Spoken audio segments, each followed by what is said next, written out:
I bought a new mansion, but the smell followed her.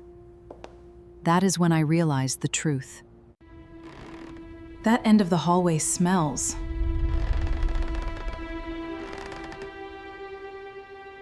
It is an old house. It has character.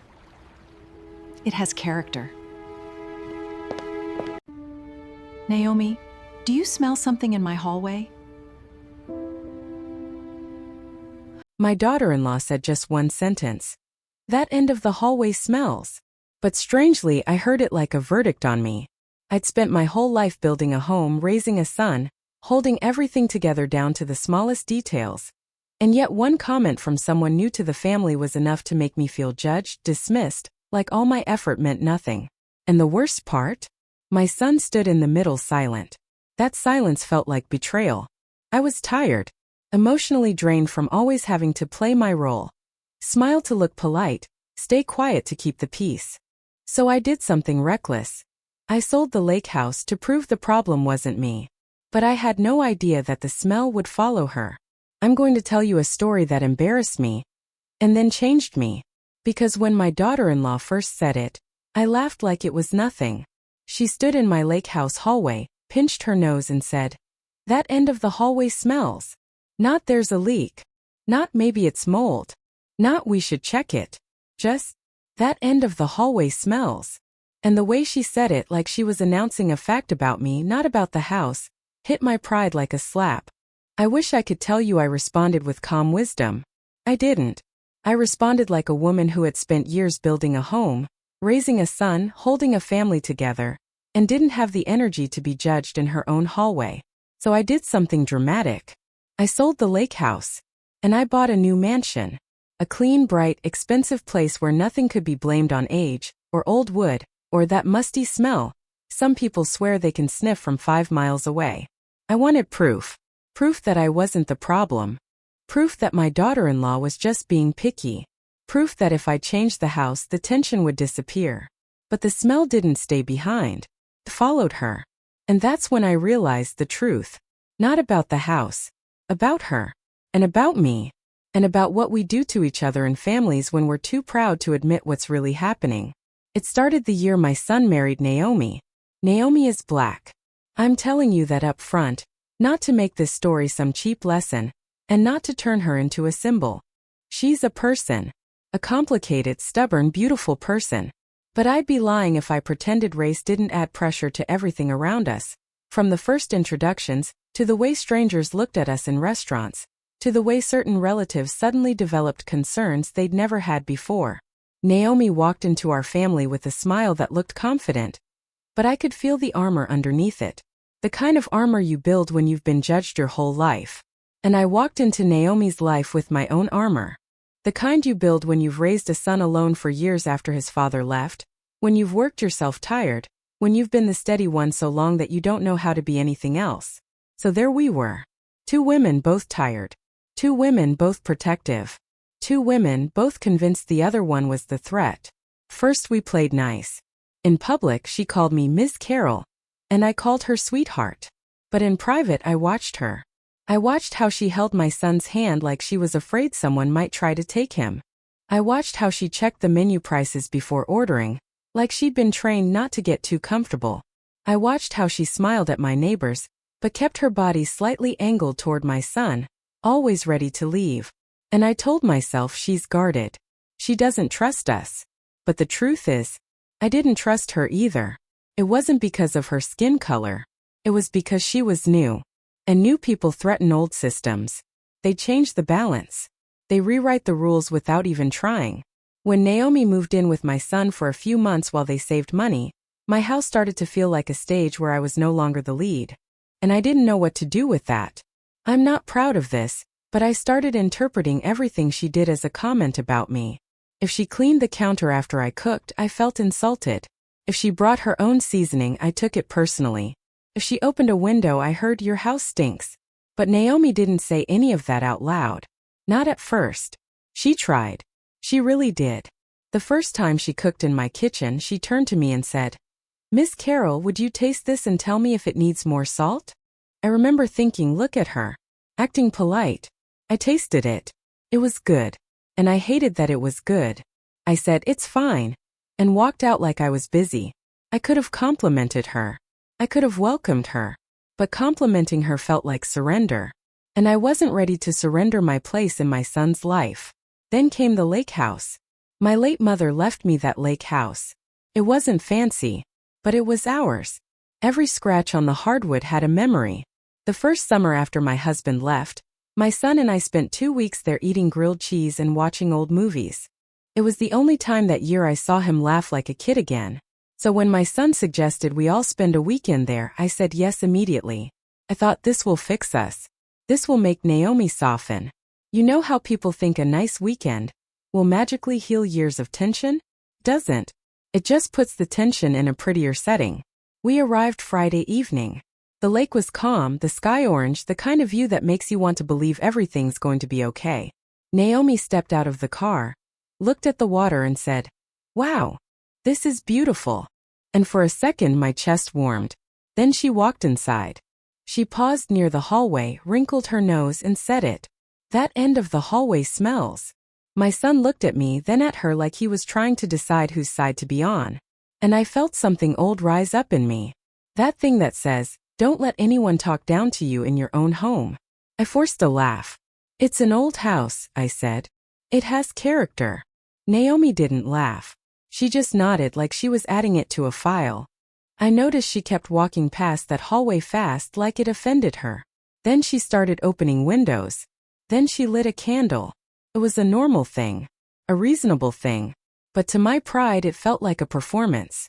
Like she was trying to show my son, "See what I have to deal with?" That night at dinner she barely ate. She pushed food around her plate, took small sips of water. My son asked, "You okay?" Naomi smiled too quickly. "Yeah, just tired." I wanted to say, "If you don't like it, leave." But I didn't. Because I didn't want to seem like the stereotype. The angry mother-in-law. The controlling one. So I swallowed it. And it turned into bitterness. The next morning I woke up early and walked past the hallway. I sniffed. Nothing. Maybe a faint mustiness. Old wood. Old carpet. But smells? Please. Later that day Naomi said it again. "This hallway smell is giving me a headache." That's when I snapped. Not screaming, not dramatic. Worse. I got cold. I said, "If it's that bad, we can drive into town and you can get a hotel." Her eyes widened slightly. My son said, "Mom." I cut him off. "I'm trying to be helpful." Naomi set her cup down.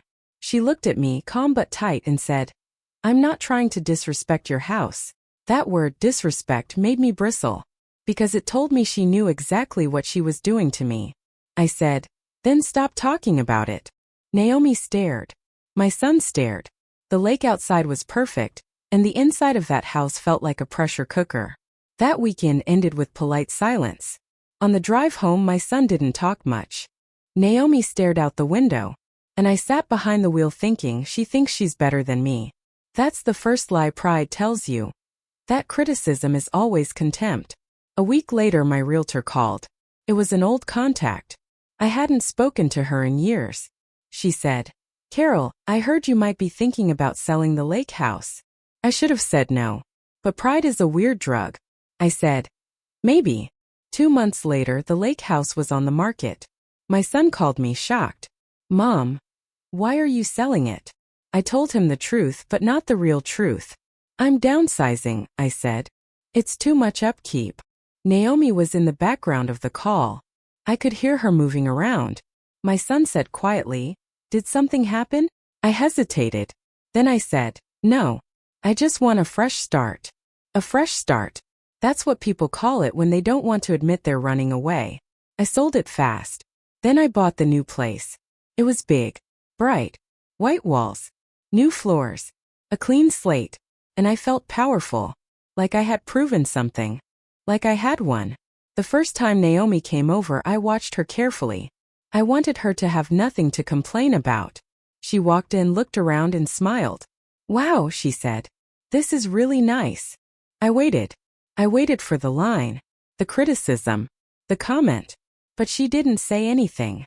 She sat down on the couch, relaxed, even complimented the kitchen. And I felt a strange disappointment. Because if she wasn't criticizing, then why did I still feel tense? That's the second lie pride tells you. That the problem is always outside you. We had dinner. Naomi ate normally this time. She laughed. She asked me about my work. She even told me a story about her childhood. For a moment I thought maybe I was wrong. Then I noticed it. Halfway through the evening, Naomi rubbed her nose. Once. Twice. Then she excused herself to the bathroom. When she came out, her eyes looked watery. My son asked, "You okay, babe?" Naomi forced a smile. "Yeah. Allergies, I think." Allergies? In a brand new mansion? I watched her again. She started sipping water more, like her throat was irritated. She kept clearing her throat quietly. And when she stood near the hallway leading to the guest bathroom, she paused. Not long. Just long enough to notice. Then she subtly held her breath as she walked past. I felt my stomach tighten. Not anger this time. Confusion. Later, when Naomi thought no one was looking, she opened a window near the hallway. A small crack. Then she closed it again. My son didn't notice. But I did. As I was looking for it. That night after they left, I walked into the hallway she had paused near. I sniffed. Nothing. I sniffed again. Maybe something faint. Not musty. Not old. Something sweet and sour at the same time. Like a perfume mixed with something spoiled. I frowned. I checked the trash. Nothing. I checked the sink. Clean. I checked the air vent. Clean. But the smell was there. Barely. The next morning I called a cleaning company. They cleaned every surface. Every vent. Every corner. The smell stayed. It wasn't strong. It wasn't constant. But it existed. A week later Naomi came over again. And this time she didn't even try to hide it. She stepped into the hallway, stiffened, and her face tightened for half a second. Then she caught herself and smiled. But I saw it. And something in me finally cracked open, not with rage but with curiosity. So I did the one thing I should have done months ago. I asked. Not accusing. Not defensive. Just asked. I said, "Naomi, I want to ask you something, and I'm not trying to start anything. But, do you smell something in my hallway?" Naomi froze. My son looked between us like he was bracing for impact. Naomi hesitated, then said carefully, "I sometimes." "Yes." I swallowed. "It's not about me, right?"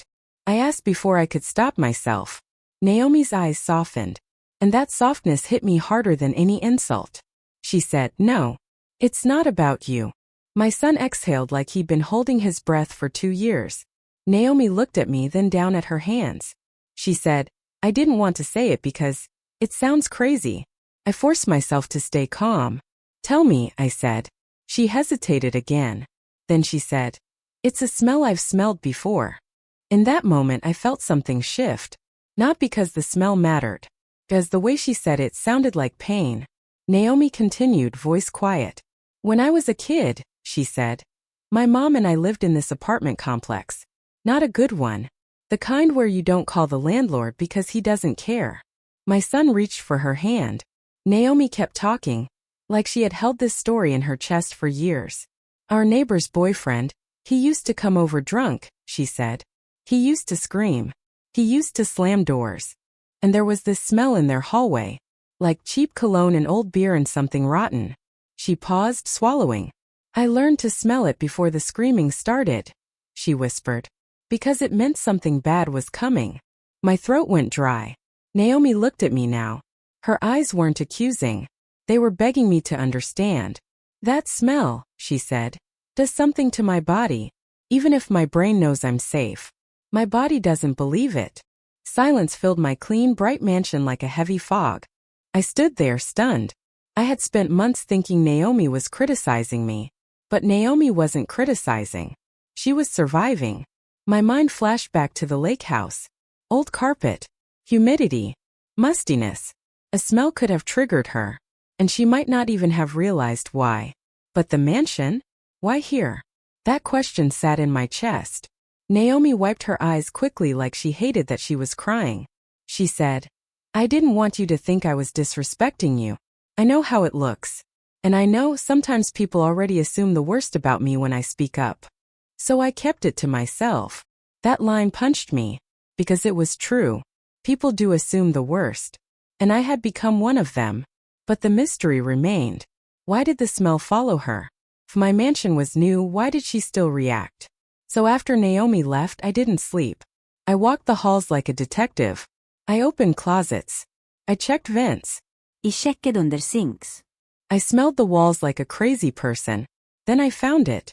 Not in the hallway itself. In the decorative cabinet I had bought off a vintage luxury website. It was delivered a week before Naomi's first visit. It looked gorgeous. Dark wood. Antique brass handles. I had put it in the hallway because it made the space feel expensive. I opened it. And that smell hit me stronger. Sweet and sour. Old cologne. Old alcohol. Rot. My stomach flipped. I pulled out the drawers. In the back corner, stuck behind the wood panel, was a small fabric pouch. I almost didn't see it. I grabbed it. It smelled like hell. I opened it. Inside were old men's accessories, cheap cologne sample bottles, a crumpled bar receipt, a worn-out lighter. And suddenly the story snapped together. This cabinet wasn't new. It was second-hand. It had lived in someone else's hallway, in someone else's life, in someone else's mess. And that smell, the one Naomi recognized, wasn't imaginary. It was history trapped in wood. I sat on the floor holding that pouch like it was cursed. And for the first time I felt ashamed. Not because of the cabinet. Because I had made Naomi's pain about my pride. I had heard her discomfort and translated it into an insult. I had looked at her reaction and assumed arrogance. I had taken a trauma response and turned it into a personal attack. That's the truth pride doesn't want you to face. Most of the time what feels like disrespect is someone else's fear. The next day I called Naomi. I said, "Can you come over? Just you. I need to show you something." She sounded hesitant. But she came. When she walked in, I didn't let her get to the hallway. I met her at the door. I held up the pouch sealed in a plastic bag. I said, "It was this." Naomi stared. I said, "The cabinet. I bought it used. I didn't know. It carried a smell." Naomi didn't speak for a moment. Then she let out a shaky laugh, half relief, half disbelief. "I thought I was losing it," she whispered. I shook my head. "No," I said. "You weren't. And I owe you an apology." She blinked. I continued carefully, because I didn't want my apology to be another performance. "I made it about me," I said. "I assumed you were judging me. I didn't ask. I didn't listen. I got offended instead of curious." Naomi's eyes filled again. She said softly, "I didn't want you to hate me." That line almost broke me, because in my head I was the one protecting my son. But Naomi had been protecting herself. And she had been trying not to make waves in a family where she already felt like she had to prove she belonged. I took a breath and said something I had avoided for too long. "I was afraid," I admitted. "Afraid my son would love you more than me. Afraid I'd become unnecessary." Naomi looked surprised. Then she nodded slowly. "Yeah," she said. "I know that fear. I walk into rooms and wonder if I'll be welcomed or tolerated. So I come in guarded." We stood there, two women finally telling the truth. Not the polite truth. The ugly truth that actually heals something. That weekend I removed the cabinet, aired out the hallway, and cleaned every inch again. But more importantly, I started cleaning something else. My assumptions. My need to be right. My habit of taking everything personally. A few weeks later we went back to the lake. Not the lake house because it was gone. But to the lake itself for a picnic. My son drove. Naomi sat next to him. I sat in the back like I used to when he was a kid. At one point Naomi handed me a plate and said, "Miss Carol, do you want more?" And it wasn't forced. It was normal. Later she said quietly, "I'm sorry I made you feel judged." I shook my head. "No," I said. "I'm sorry I made you feel unsafe enough to hide your truth." Naomi looked away, wiping her eye. And then she surprised me. She said, "Can I tell you something else?" I nodded. She said, "Sometimes when you go quiet my brain tells me you're mad at me. Even when you aren't. That's my thing." I smiled sadly. "And sometimes," I said, "when you correct something or point something out my brain tells me you're disrespecting me. Even when you aren't." Naomi laughed softly. So we're both a mess, she said. Yep, I said. But at least now we know what kind. That's how family healing actually happens. Not with one grand apology. Not with a perfect holiday. But with small moments of honesty. With the courage to ask, what's really going on here? Instead of assuming. Because here's the lesson I learned the hard way. You can change houses. You can upgrade walls. You can buy new furniture and paint over old memories. But if you don't change your mind, you'll carry the same conflict into every new room. I thought I was solving a smell problem, but the real problem was my pride. I thought Naomi was being picky, but Naomi was being triggered. I thought I was defending my dignity, but I was defending my fear of being replaced. And once I admitted that, something strange happened. I stopped competing with my son's wife and started caring about her. I started asking questions instead of collecting offenses. And Naomi started relaxing around me, not because I became perfect, but because I became safe. There's a kind of strength that looks like control, and there's a deeper kind of strength that looks like humility. The first one protects your ego. The second one protects your relationships. If you're watching this and you feel exhausted from family tension, if you feel misunderstood, judged, or constantly on edge, I want you to remember this. Not everything is about you. That sounds harsh at first, but it's actually freeing. Because when you stop making every discomfort a personal insult, you become curious. And curiosity is what saves families. Before you explode, ask one question. What might this really be about? Before you assume disrespect, ask another. What fear might be hiding underneath this behavior? Sometimes your mother-in-law isn't controlling you. She's scared. Sometimes your daughter-in-law isn't judging you. She's protecting herself. Sometimes that attitude isn't arrogance. It's a wound. And you don't heal wounds by winning arguments. You heal wounds by seeing the human being underneath them. I sold the lake house trying to prove I wasn't the problem. I bought a mansion trying to outrun discomfort. But the smell followed her, because it was never just a smell. It was memory. It was survival. It was a body remembering what the mind wanted to forget. And once I realized that truth, I realized something else. Families don't fall apart because of big disasters. They fall apart because of small misunderstandings that no one has the courage to clarify. Because people would rather be right than be close. I almost became one of those people. And if you're not careful, you will too. So the next time someone makes a comment that stings your pride, pause. Don't react. Don't defend. Ask. Listen. Because the truth might be smaller than you think. Or deeper. And either way, it's better than the story your ego is trying to sell you.